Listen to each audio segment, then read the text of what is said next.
What's up, YouTube? Georgia Silver Hunter back, and today we've got kind of a little bit of a score that we picked up at our local Wells Fargo.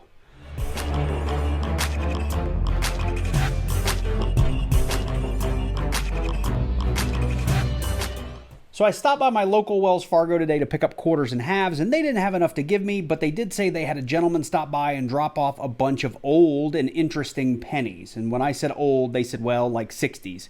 And we all know that, if you're watching this channel, old is going to be 1909, right? Or 1900, like Indian head pennies or early wheat pennies.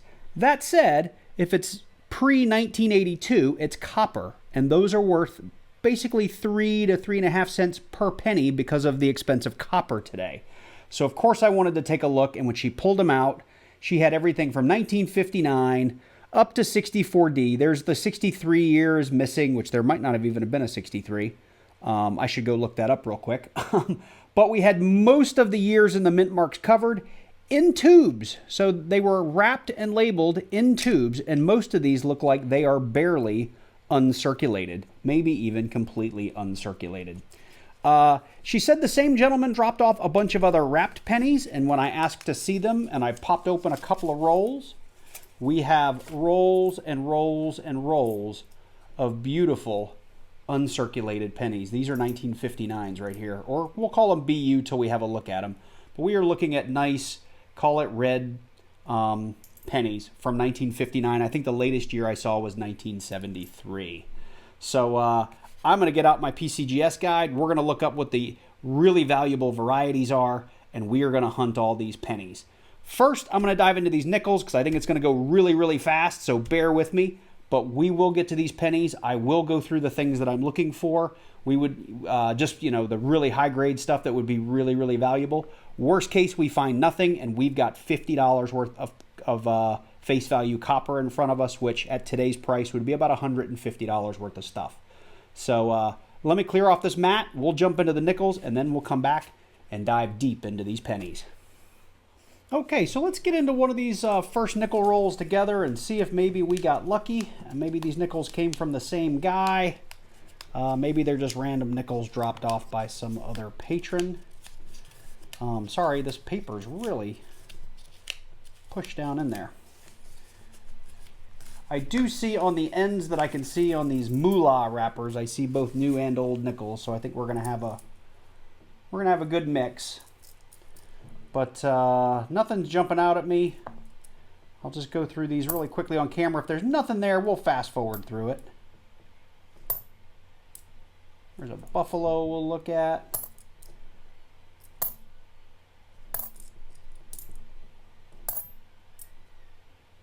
It's a 1954. So we have a 50s nickel in the very first roll. So that's a fine. 1954 looks like a Denver. I don't know if that's... Well, we are down to our next to last roll of nickels. I did find a 1952 Philly along the way, but this is the oldest one so far. I thought I'd bring you guys in. See if we can get the little camera to work here. It's a 1941 Philadelphia. It's got a nice old 40s nickel we'll throw up here on the board. You can't see that now, but we've got 4 of them for you.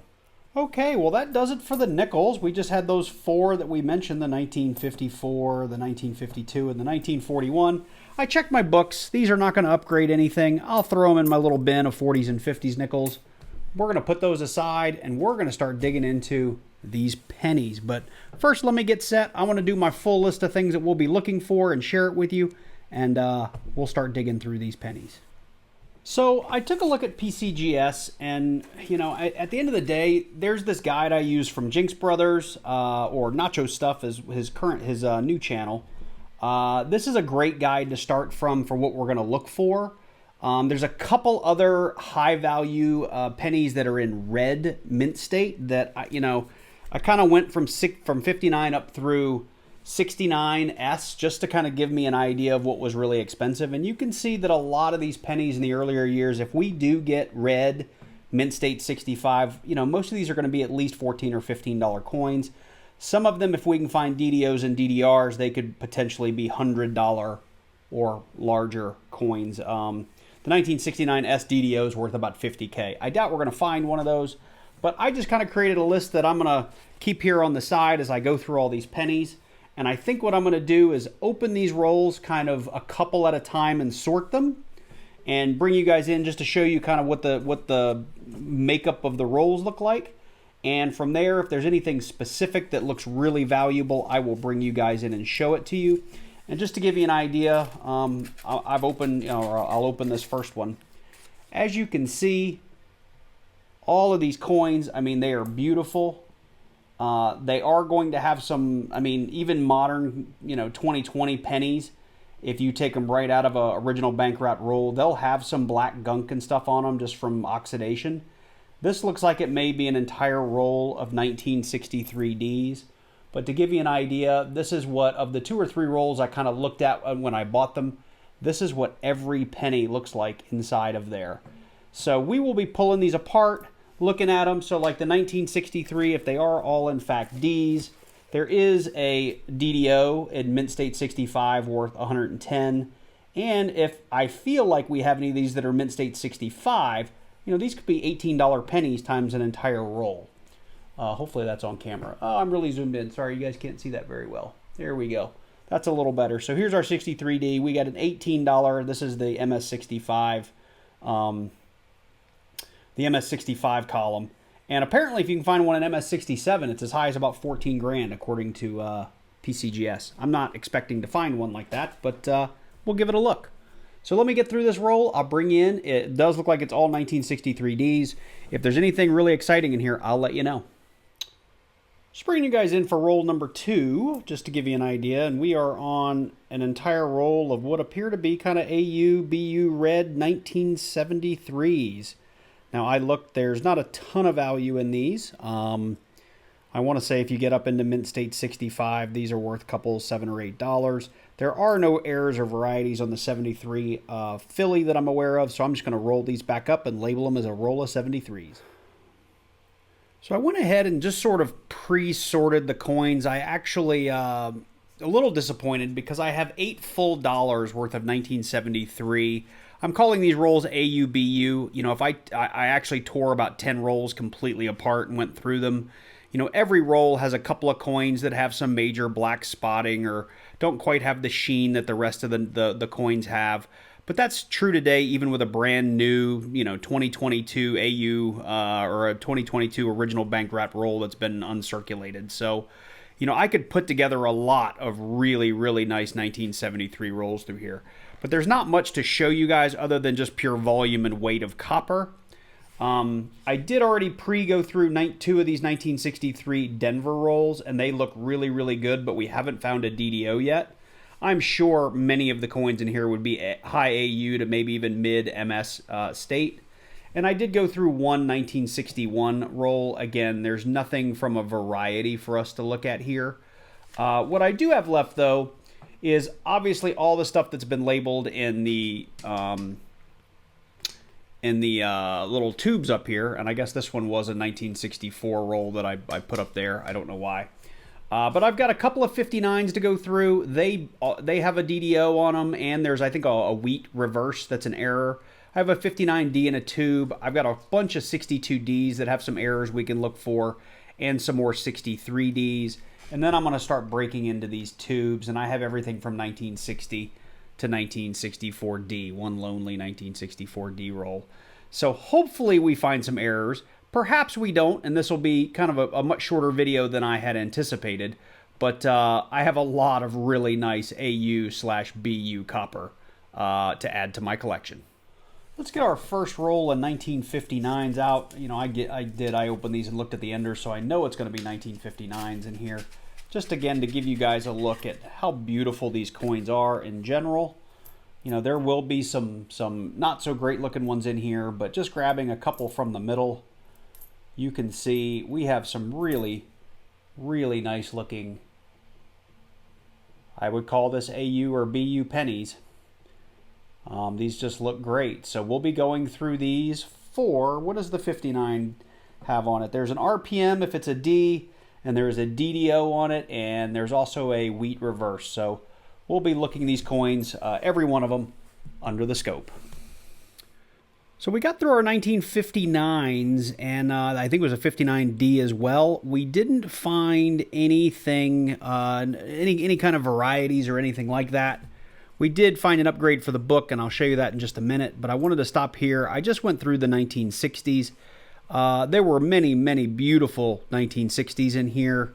Just to get you one up close. I mean, just really, really pretty 1960 pennies.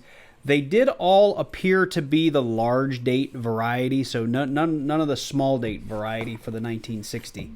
But just to show you guys, I have been upgrading the book as I go. So in here so far, we have put in a new 59, a new 59D, and a new 1960. And I want to say I also upgraded a 1973, wherever that is. 72, here it is. This was one of the nicer 73s out of the 1973 rolls that I looked at. So we're making some upgrades. We're getting through these pennies.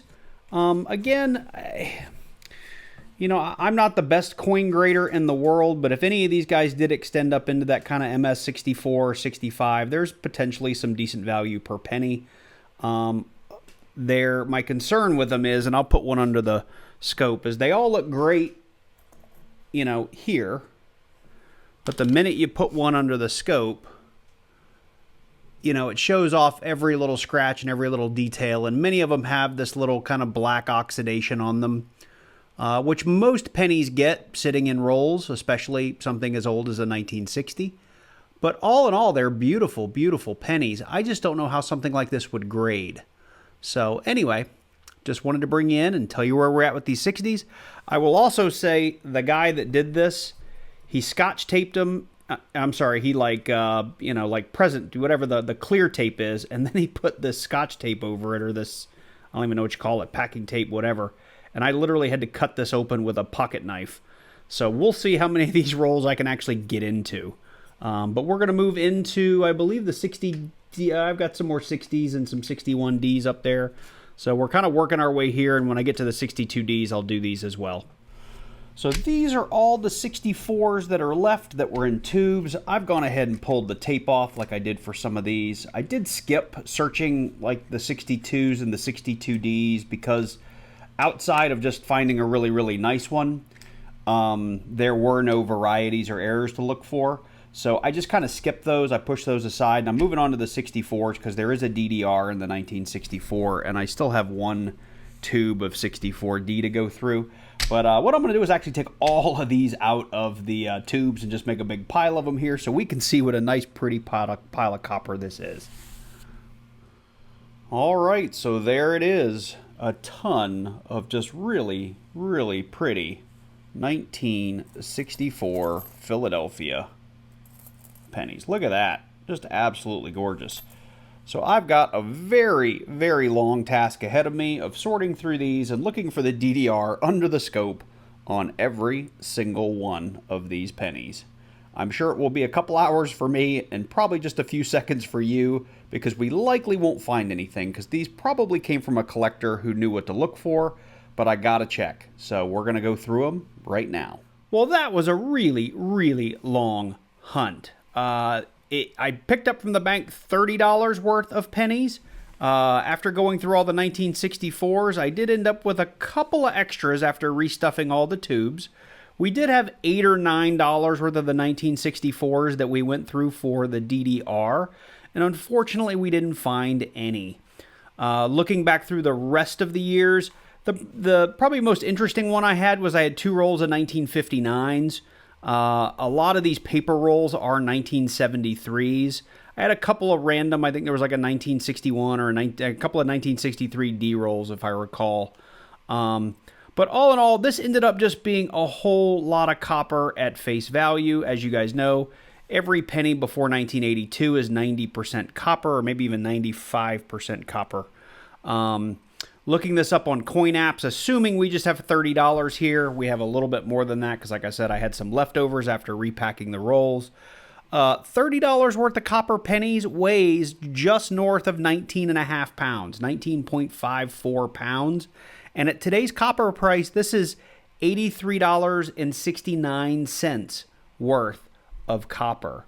So while we didn't find anything like an error or a variety that would pull like really big dollars, I am positive there's some MS 63, 64, 65 pennies in here.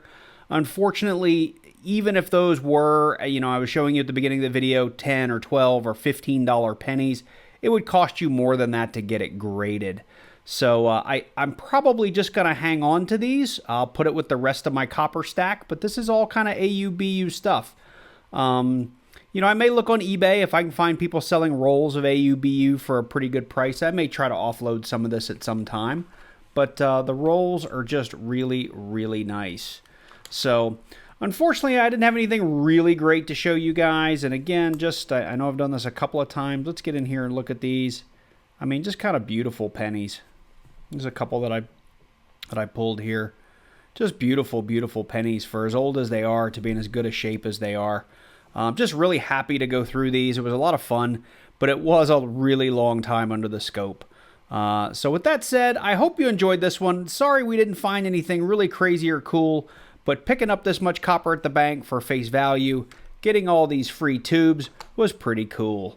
If you like this video, drop on down below and click on that like button. Leave me a comment while you're down there. If you're new to the channel and you like coin roll hunts, like penny hunts, $half hunts, quarter hunts, all that kind of stuff, I do that kind of stuff all the time.